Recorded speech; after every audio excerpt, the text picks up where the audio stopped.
আসসালামু আলাইকুম কলজার বাজিরা আর বিহাই বিহানেরা। আমি আছি এখন রাজশাহী চিড়িয়াখানার ভিতরে। আপনারা হার পিছের দিকে দেখতে পাচ্ছেন মেলায় সুন্দর একটা পুকুর। এই পুকুরকে ফের হারকে চাপানগঞ্জের ভাষায় পুকুর কহে, খালি কি পুকুরই কহে জি। এই পুকুরের ফের মেলা রকম ভাগও আছে। পুকুরের সাইজ যখন মেলায় বড় হয় তখন এটাকে দিঘি কহে, আবার মাঝারি সাইজের পুকুরকে শুধু পুকুরই কহে। পুকুরের সাইজ যখন অনেক ছোট হয়ে যায় তখন ফের হয়ে যায় গড়ে।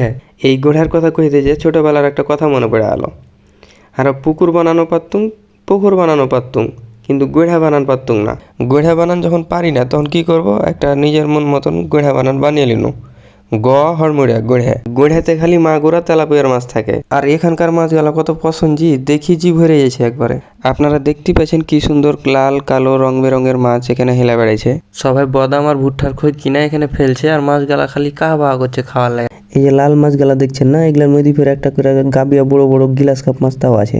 মাছের খেলা দেখে খুবই ভালো লাগছিল, অসাধারণ দৃশ্য করা যায়। সে লেগে আপনারাকে দেখার চেষ্টা করুন। তো ভিডিওটা ভালো লাগে থাকলে লাইক কমেন্ট করবেন। আর যেহেতু আঞ্চলিক ভাষায় কথা কয়েছি সেহেতু ভুল ত্রুটি হতে পারে, আপনার ভাষার সাথে হার ভাষার মিল নাও হতে পারে। তো কোনো ভুল ত্রুটি হলে ক্ষমা সুন্দর দৃষ্টিতে দেখবেন। ধন্যবাদ সকলকে।